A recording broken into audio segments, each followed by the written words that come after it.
el tema que queremos ir abordando durante esta jornada del transporte, todo lo que lo regula, y para eso Sergio Nelson, abogado, nos acompaña durante esta mañana. ¿Cómo estás? Muteado. Ahora sí que sí te escucho. Sí, un temazo el transporte, porque todos hemos ido en micro, en colectivos, y bueno, sabemos lo que ocurre, y muchas veces pasa esto. Escuchamos, oye, han pasado años que no hay licitación. Yo lo señalaba recién con estos transportes red, no ha habido licitación, o sea, no ha iniciado aún este proceso para poder lograr tener estas micros acá. Pero irnos a la base, desde el inicio, ¿qué regula el transporte público respecto a las leyes y cómo también ocurren los procesos de licitación? Pero lo que pasa fundamentalmente, como ustedes muy bien informaron, esto es un problema que viene desde el 3 de junio del año 2019, antes que iniciara todo lo que es estallido social y pandemia. Ya se había prometido en esa fecha, como te dije anteriormente, que iban a llegar los buses red, que eran buses eléctricos de carácter inclusivo.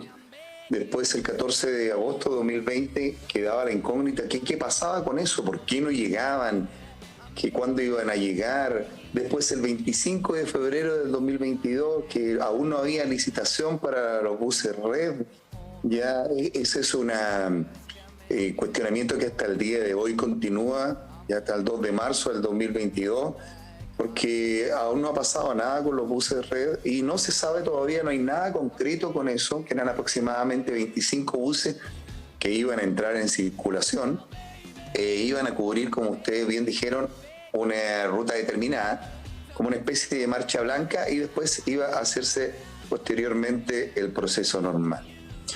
Mira, lo que pasa en cierto modo, aquí nosotros estamos regulados en lo que es subsidio y transporte por varias leyes y también por algunos decretos. Está, por ejemplo, la ley número 20.206 del 6 de julio, que es la que regula a modo general lo que es el transporte y sobre todo la parte de subsidio. Después de eso se crea la ley 20.378 del 5 de septiembre de 2009, ¿ya?, donde esa ley puntualmente enfoca lo que es una creación de un subsidio, podríamos decir, nacional para el transporte público remunerado de pasajeros, complementado con la ley 20.696, la cual modifica la ley 20.378, ¿ya?, y además complementado por el decreto 146, que aprueba un reglamento de fondo de apoyo regional. Tú preguntabas referente a lo que es los subsidios. Bueno, esto parte inicialmente en Santiago, con lo que es el Transantiago. Sí. ¿Ya? Esto ocurre, bueno, queda la historia toda sabida por el Transantiago, que se esperaba algo bastante, que se fuera un avance lo que es el transporte público, y en el fondo no es que haya sido un retroceso, pero hubo una mala organización en cierto modo de lo que fue el Transantiago, y quedó la escoba. No sé si mal recuerdas, que al final costó mucho para que esto se regularizara. No, y aparte, y aún todavía, cuando pasan estas cosas, evidentemente no se va a dejar contenta a todas las personas. Y también es un temor que puede ocurrir acá, porque señalábamos, son 25 buses aproximadamente, estos eléctricos.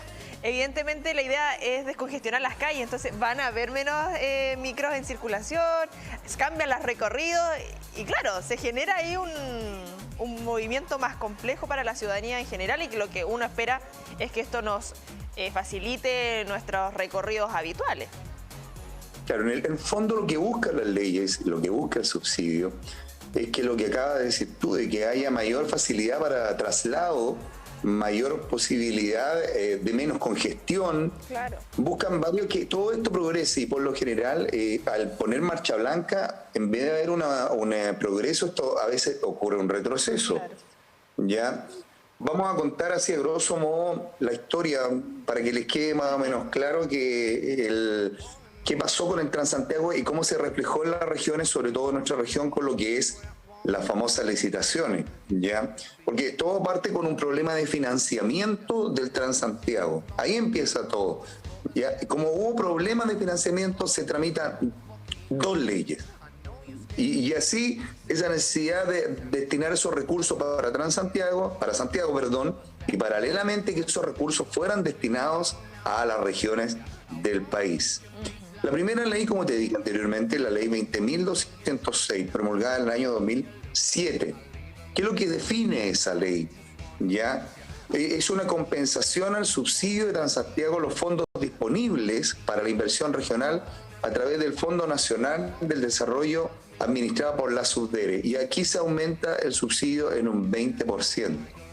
La segunda ley corresponde a la ley 20.378. Esa ley es la que está vigente hasta la actualidad, ¿ya? Que propone diferentes cambios a través del periodo que adopta una naturaleza sectorial en la administración de los fondos. Aquí se crea la figura del subsidio nacional del transporte y se traspasan los fondos a las subsecretarías generales de transporte, ¿ya? Entonces aquí se genera un cambio en cierto modo. Quiero explicar una cosa respecto de los subsidios también, con peritas y manzanas, Es la idea. porque mucha gente cree que el subsidio es un subsidio que le entregan a los dueños, a los empresarios del transporte público. Les dicen, pero si mensualmente ustedes les entregan una cantidad de dinero y eso los ayuda. Claro, en cierto modo sí es verdad, pero el subsidio no es la ayuda directa para los empresarios del transporte, sino más bien es ayuda para los usuarios, porque este subsidio permite que el pasaje se mantenga a un valor alcanzable para todos, no aumenta, claro. Porque el subsidio, ¿qué es lo que cubre? La diferencia del valor del pasaje. ¿Ya? Si, por ejemplo, ahora los usuarios tendrían que pagar 700 u 800 pesos por transportarse, están pagando una cifra de 500 pesos. Pero ¿quién cubre la diferencia? Es el Estado a través de estos subsidios. En eso consisten los subsidios, ya puntualmente, los subsidios al transporte. Que lo que es un subsidio es un aporte que entrega el Estado a diferentes entidades empresariales para ayudarle a cubrir algún gasto o necesidad que ellos pueden tener. Lo que no puedan colocar los empresarios o las empresas, lo coloca el Estado. Y estos subsidios es lo que en estos momentos el Estado está colocando para que los pasajeros paguen menos. Claro, volviendo un poco al tema. Y disculpa, los subsidios que tenemos actualmente está para el pasaje completo, para los estudiantes y también para la tercera edad. Claro, efectivamente, inicialmente estaba pensado para los escolares, para cubrir la parte que no pagan los escolares, porque los escolares, considerando de que el ingreso es prácticamente cero, los escolares, los estudiantes, algunos que trabajen, se beneficia con una baja en lo que es el pasaje escolar para ellos, y eso también está cubierto por el subsidio, ¿ya? Ahora, estos subsidios le pusieron un nombre que se llama subsidio de espejo. ¿Por qué subsidio de espejos, entre comillas? Porque reflejó, en cierto modo, lo que está ocurriendo en Santiago, lo refleja en nuestras regiones. ¿Quiénes administran estos subsidios? Es el gobierno regional, los GORE, a través de lo que le otorga el Estado en cada financiamiento correspondiente. ¿Ya? Aproximadamente equivale a un 44% total del presupuesto referido en el Ministerio de Transporte. ¿Quién administra centralmente esto? Es el Ministerio de Transporte, y ellos les entregan a cada gobierno regional la cantidad correspondiente para los subsidios. Dependiendo de las líneas, dependiendo del tramo que tienen que correr las líneas, les entregan una cierta cantidad de dinero de acuerdo al cálculo mensual que cubre la diferencia de los pasajes. Por eso se llama en este caso fondo espejo, por eso es el subsidio que se utiliza para el transporte público nacional. No sé si más o menos queda claro. Va quedando más claro ahí respecto a los subsidios y también lo que hablábamos anteriormente, Sergio, respecto a las licitaciones. Que hablábamos de lo que ocurre con el transporte red, y precisamente a raíz de esto queremos compartir contigo y con quienes nos están viendo declaraciones de Seremi de Transporte Jaime Aravena en relación a lo que estábamos hablando al inicio y lo que veíamos en la nota realizada por Karen Cifuentes, que no había habido respuesta respecto a todo esto, y tenemos respuesta precisamente a la autoridad de esta cartera acá en la región del Biobío y la queremos pasar a revisar a continuación. Estupendo. A ver, y en materia de buses, el no haber podido materializar en mi periodo la electromovilidad es una frustración, sin lugar a dudas. Hicimos el impulso, fuimos los primeros en levantar iniciativas. Fue acogido a nivel país, pero tuvimos ahí dificultades que la propia pandemia nos retrasó. Y yo lamento que no hemos podido haber mostrado efectivamente los primeros buses eléctricos en la ciudad de Concepción. Pero al menos quedó todas las bases cimentadas para que el futuro gobierno lo pueda implementar. Recordemos que los buses eléctricos son dos cosas, una la operación de los buses y otra la provisión de los buses, quién entrega los buses eléctricos y quién los administra y los opera. Esas bases quedaron listas y yo espero que en los próximos meses puedan ser licitados. Para que puedan ser licitadas en los próximos meses, licitaciones privadas, públicas y todas las diferencias que existen en esos procesos, Sergio, si nos puedes ir comentando. Bueno, lo que pasa es que la diferencia entre las licitaciones privadas, la licitación, ¿qué es lo que es? Es una especie, entre comillas, de concurso, ¿ya? El Estado, propone un proyecto X, en este caso el proyecto del transporte. Dice, tenemos aquí, vuelvo a insistir, lo voy a explicar con peritas y manzanas para que sea más claro. Tenemos aquí un concurso donde tenemos unos hermosos buses que son eléctricos, que le van a generar a ustedes un ingreso, que más encima van a estar subsidiados por el Estado y que usted va a permitir ganar un dinero suficiente como para tener una empresa. Gran concurso, gran licitación. ¿Ya? El Estado llama a concurso. ¿Qué pasa? Vienen las empresas, tanto públicas como privadas, que postulan. Al postular, cada empresa tiene que presentar un proyecto. El proyecto mío consiste en que va a ser buses inclusivos, van a ser buses que van a tener Wi-Fi, van a ser buses que van a tener, etcétera, etcétera. El proyecto mío, mi otro proyecto, yo, empresa privada, tengo el afán de mejorar el transporte a través de, no sé, asientos reclinables, y empiezan las ofertas de una empresa u otra, ¿ya? Y también hay dinero entre medio que dice yo ofrezco tanto dinero por comprar esto, yo ofrezco lo otro, y por lo general el subsidio, la licitación se la gana la empresa que cumpla los requisitos y que por lo general requiera un costo también no muy elevado. ¿Ya? Prácticamente tanto para las empresas públicas como para privadas las bases ya de las licitaciones son prácticamente las mismas. Todos tienen que postular, todos tienen que cumplir ciertos requisitos, todos tienen que presentar un proyecto determinado y todos tienen que pasar por las etapas que corresponden al subsidio.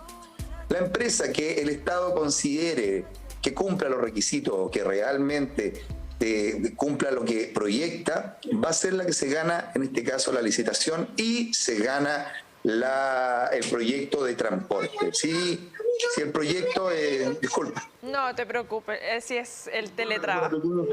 Estamos en vivo y en directo, no hay problema. Y Sergio Nelson nos acompaña desde su hogar y nosotros estamos invadiendo tu espacio. Este es el teletrabajo, ¿cómo se llama? Sí, así es la vida nomás. Ya, como te digo, si la empresa correspondiente que postuló a la licitación cumple los requisitos, ya en este caso se gana el proyecto y es la empresa que orgullosamente luce el logo de la empresa, luce el transporte y ellos son los que tienen la posibilidad. Se ganaron el concurso, yupi, hurra, ya nos ganamos la licitación, nos ganamos el concurso. Y así ocurre por la mayoría de las licitaciones, ya de carreteras, de construcciones, de todo lo que es un concurso llamado concurso de licitación, ocurre con todo. Es el mismo proceso. Es de esperar que con esta licitación se logre luego solucionar el problema de los buses. Y sea lo mejor porque, claro, tú señalabas, una empresa puede estar ofreciendo que tener Wi-Fi, las conexiones USB, que ahora se nos descarga el teléfono y tenemos que estar ahí conectadísimos a todo. Ver ahí beneficios, costos y todo lo que significa. Para ir finalizando, lo que significa también, y que siempre hay una crítica respecto a lo que pasa acá en la región del Biobío, del pasaje en sí, del binomio que existe del costo del pasaje y de lo que gana también cada conductor, porque muchas veces hablamos que se quiere actualizar el método de pago acá bueno, en regiones principalmente, pero nos compete lo que pasa en la región del Biobío, como el sistema VIP en Santiago. Con algún método de pago electrónico, con sensor, alguna aplicación. Hay tantas alternativas en estos momentos que es un tema de seguridad para los propios conductores, para los mismos usuarios y también lo que significa respecto al pago que se le da a los conductores, que no sea boleto a boleto, porque sabemos lo que ocurre. No sé, ahora el pasaje ya está más caro, ya no, él me lleva por 200, yo creo que me lleva por 300. Antes ya uno le hacía ahí el gesto desde abajo al chofer. Sí, pero ahora ya está todo más caro, ahora es 300.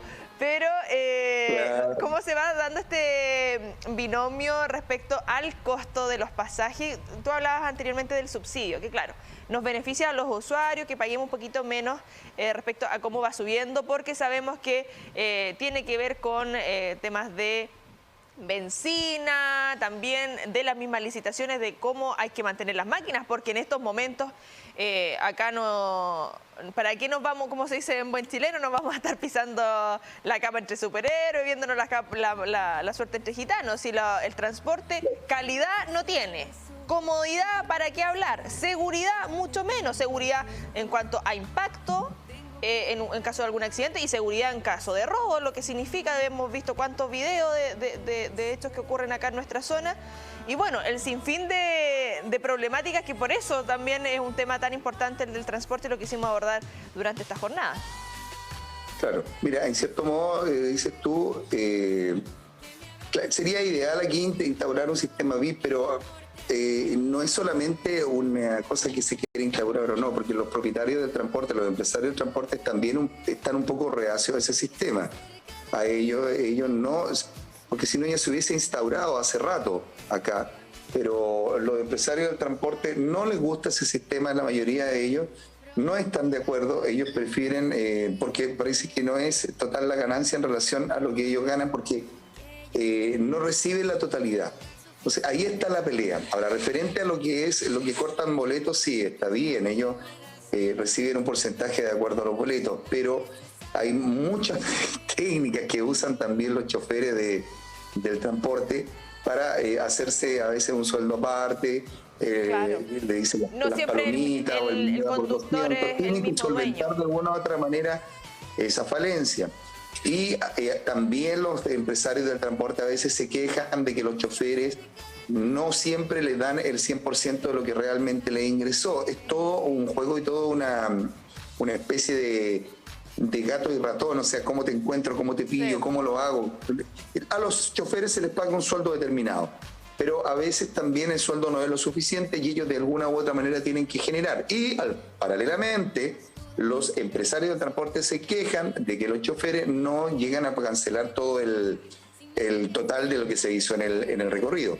En este caso tendría que regularse eso, pero también los empresarios del transporte son reticentes a instalar un sistema VIP acá. Entonces, hasta el momento, ¿qué es lo que ocurre? Que no hay un acuerdo concreto respecto de cómo lo vamos a hacer, porque están conformes con los subsidios, no están conformes con los choferes. Algunos empresarios tienen que manejar ellos mismos sus propias máquinas, sí, ya otros tienen varias máquinas y le tienen que pasar a choferes y tienen problemas con eso. Entonces es todo una cosa que lleguen a un acuerdo determinado. La regulación está, los acuerdos son los que faltan, los decretos están, la forma está, pero hasta el momento, mientras no haya un acuerdo general entre los empresarios del transporte, es muy complejo que se llegue a un momento dado a instaurar un sistema como el de Santiago. Lamentablemente, como dices tú, los robos van a continuar mientras haya dinero en efectivo, se instauran sistemas de seguridad, algunas cámaras, pero algunos choferes también no están de acuerdo con las cámaras, y así. Entonces, mientras no haya, reitero, un acuerdo concreto, acá por lo menos en la zona se va a continuar con el sistema como está. Sí, más adelante también vamos a estar hablando con el presidente de la Alianza Gremial de Transporte de la región del Biobío respecto a esos detalles y lo que significa todos estos cambios, todas estas mejoras y evidentemente llegar a un acuerdo en común que beneficie a usuarios, a conductores, a dueños de máquinas, como señalábamos anteriormente, y poder tener un transporte de calidad para todas y todos. Sabemos que desde el estallido social fue una de las demandas también dentro de la ciudadanía respecto a lo que pasa en esa materia. Sergio Nelson. Nelson, un gusto que nos acompañes nuevamente acá en el matinal, siempre juntos. Reiteremos, como siempre, hay correo electrónico, redes sociales para que tomen contacto contigo. Sí, Instagram, @abogadosernelson, correo electrónico, abogadosernelson@gmail.com, mi teléfono 95612-9376. Cualquier duda, consulta que tengan, a sus órdenes, pero absolutamente. ¿Ya? Ahí estamos en contacto. Muchísimas gracias, que tengas un excelente día. Bien.